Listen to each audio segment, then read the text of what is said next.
Hey now, Tim K coming back with you with my newest video. How's everyone doing out there in YouTube land? I am doing splendid. It's finally not raining here in Ohio. We've got a ton of rain lately, so yeah, finally got a nice day with some good light in my makeshift studio card room here. And yeah, I kind of watched a video this morning that kind of inspired me to do this video. Been wanting to do it a while, but I watched a video from Terry over at TJ Maxx Vintage Cards and Nostalgia. Yeah, it was just kind of touching base. Some nostalgic cards that mean a lot to us, but don't carry a ton of value, which is some of our most treasured cards in some of our collections. Value isn't always everything in this crazy card collecting world. So yeah, the player I wanted to highlight, his name was Bill McCool. They called him Billy McCool, Billy the Kid. He played for the Reds. He played for three different teams: the Reds, the Padres, and a very short stint with St. Louis at the end of his career. Anyway, why Bill McCool means so much to me. Growing up, I grew up in a little suburb just southeast of Dayton, Ohio, called Centerville, Ohio. Well, after Bill's pitching career in the major leagues was over, he decided to move to warm and cheerful Centerville, Ohio, where he started a family. And where he started his family, they happened to live in our neighborhood. Now, not quite my neighborhood. It was the nicer, newer addition to my neighborhood. They called it Hidden Hills. And back in the day, in the early 80s, is when they were building these houses. It was super fun for all of us kids to go down there playing all the construction as we did in the 80s. Those were like forts or playgrounds for us. Nowadays I'm in construction and everything is all fenced off and you can't get in and play in them. So anyway, Bill had his house built down in this nicer, newer part of the neighborhood called Hidden Hills. The houses down there, they're different for Ohio. Let's call them modern, more of something you'd see out in California, all the different angles and levels and just really cool houses. Not typical to your brick and mortar houses that are average for Southwest Ohio like the rest of the neighborhood was. So anyway, my brother is about 3 years older than me. He was a really good friend with Bill's son, Andy McCool. They both played soccer and baseball together. So, oftentimes during the summer, we'd find ourselves down at the McCool's house on these sweltering August days because they had a pool. So yeah, many a days we're swimming at the pool. Bill would come out and hang out with us. I remember I loved it as a kid. He was a pretty big dude, about 6'2", 195 were his playing days, height and weight. Big dude to me. I think I was a little kid, so I loved it. He just tossed me around that pool like I was a rag doll, and I just laughed my ass off and just had a blast with that because at that time of my life, that man's a giant to me. And I also do remember going into, back in the day, it wasn't called a man cave, it was a trophy room. And he truly had one of the best trophy rooms slash man caves I'd ever seen. And still to this day, he was a Major League Baseball player. So it was just loaded with cool memorabilia and cool stuff. And, back in the early 80s, man caves really didn't exist. I know they did with bars and stuff like that, but it was truly a trophy room. And that one specifically has just always stuck out in my mind as just being amazing in every right it should be. So anyway, that's a little bit about the backstory of Bill McCool and just kind of my infatuation with him. He played for my favorite team, the Reds, for most of his career. Later on, he was traded away to those other teams I had mentioned, but. Yeah, I'm going to give you some of his stats real quick, and then, of course, going to show you some of his cards that I have of his. Well, I do have his run, and there's a whole story behind that. I'll get into that a little later here. But Bill's first major league debut was on April 24th in 1964. He was at the young, ripe age of 19, so pretty young for a major leaguer. I guess he just rifled through the minors. They brought him up, brought him through the systems very quickly. Played in San Diego his last year, which will kind of loop back around to his later days. This was before, I guess when San Diego was still in the Pacific Coast League, before the Padres created their major league team. And what I think that expansion was 68. And then, yeah, first year would have been 69 for the Padres, I do believe is correct. So, anyway, back to some of Bill's stats. He was brought in as a relief pitcher on his debut game. The Reds were getting killed by the San Francisco Giants. I think I saw the score ended up being 15-5. I couldn't see how much of those runs Bill gave up, but he didn't give up all 15. He was brought in as a reliever. Early in his career, he was known as a lefty, southpaw, with just a fireball of a fastball. His rookie year, his win-loss was 6-5. I believe his ERA was 2.42, which was phenomenal for a rookie. Later on, they used him a lot more as a reliever. And 65 and 66. Oh, I'm sorry. Going back to his rookie year, in 64, he was named the Sporting News National League Rookie Pitcher of the Year. So that was pretty cool. Big highlight for a young pitcher to get that honor. And then in 65 and 66, he had a decent win-loss records, but that's where he established himself more as a reliever or come in as a saver for the Reds. And both in 65 and 66, he was second in the National League with saves.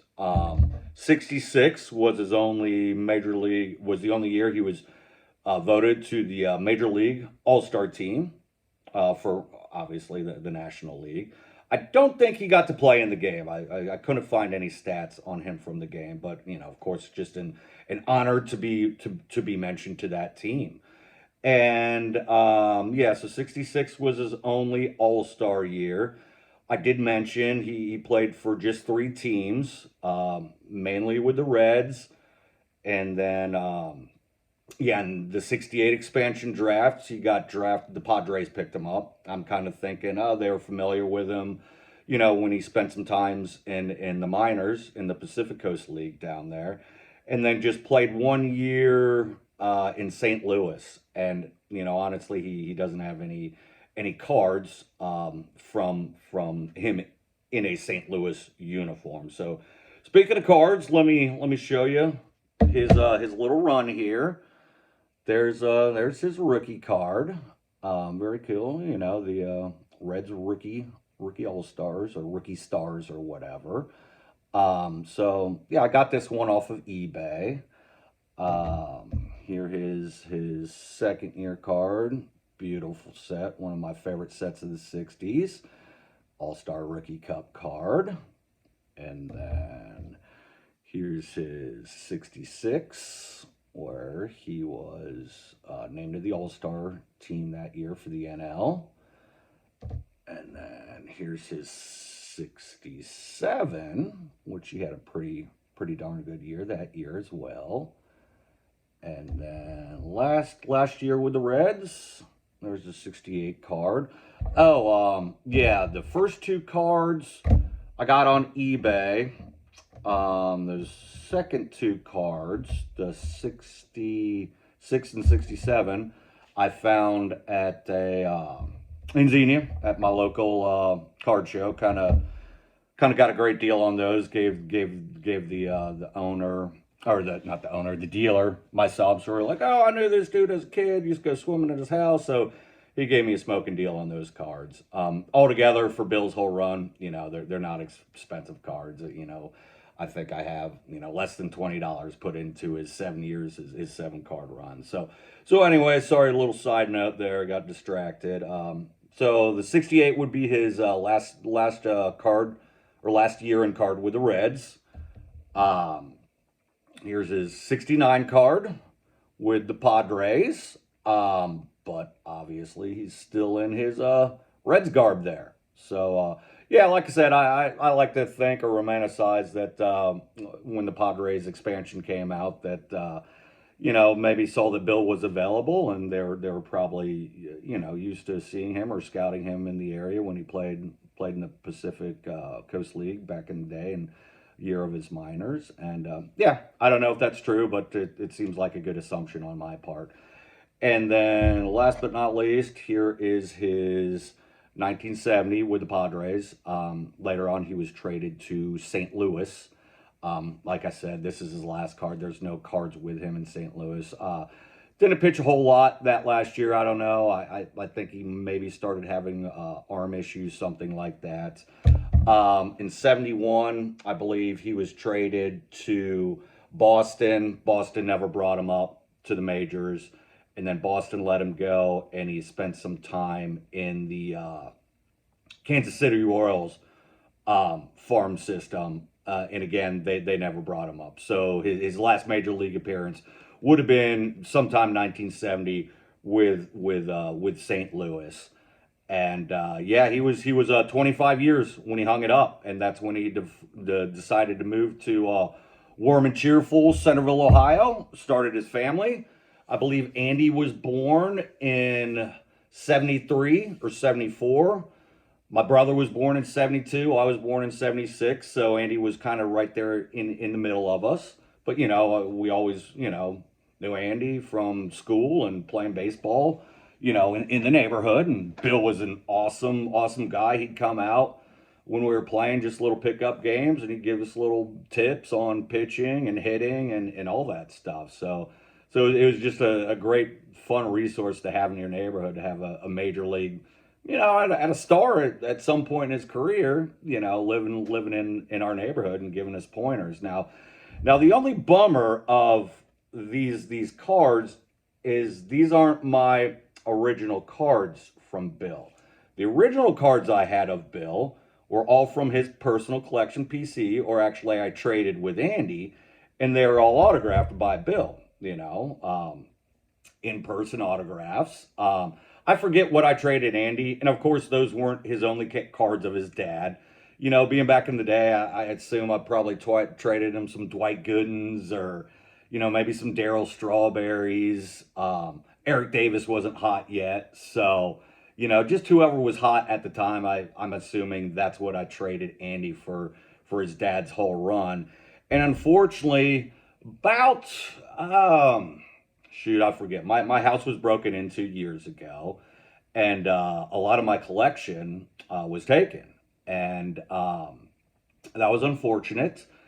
But I was able to get 90%, 85 to 90% of my collection back. They all just ended up at local card shows. And I walked in right after this all happened, say, hey, that looks like my stack of cards. And oh yeah, they had no problem giving them right back to me.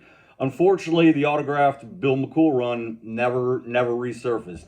Those weren't in the card shop. So I guess the thieves like those cards, or maybe they're Reds fans or something like that.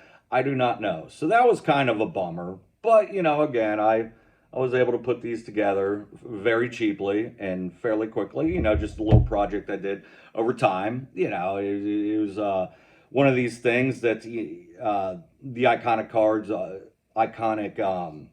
vintage cards are just so high right now. This was a great little project for me to put together to complete this run again. So yeah, just a fun little project for me to do to just stay in the hobby and relevant and having fun with it in our own ways that we twist and bob and weave to stay active in card collecting. But with the robbery and theft of those baseball cards when my house was broken into, I hadn't looked at my collection in years. So in a sense, it was kind of bittersweet, because that's ironically what got me back into collecting seriously again. Just going through all of them and tracking them down through all over town at the different card shops in town, it really spurred my interest to get back into them. I look at them, every so often, maybe pull them out every 5, 10 years, something like that. They moved all over the country with me. They lived in Boulder, Colorado, Missoula, Montana. They're out in San Diego, California with me for years. And, I just actively wasn't buying. I'd still look through them. But again, that theft or breaking of my house was kind of bittersweet, or, I don't know how to say it.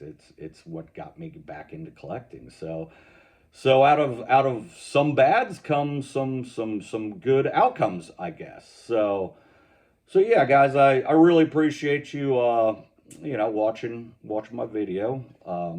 Love to hear some comments from you guys about some cards that maybe aren't the most valuable cards in your collection, but just some kind of meaningful cards that have a kind of a personal connection, like Bill McCool had with me and my brother, and all these 35, 40, 35 years later, a very personal collection to put his run together. So again, really appreciate you guys watching, if you stayed with me through this whole video. And thank you again, Terry, for I'm not trying to steal your idea, but I was just like, man, I've been wanting to do this forever. And yeah, kind of totally different things. Yours was more down your nostalgia road, and mine was too. But yeah, here I go blathering on, so I'm gonna end it here. So all right, thanks again for watching, and y'all take care, and we'll see you down the road. All right, bye.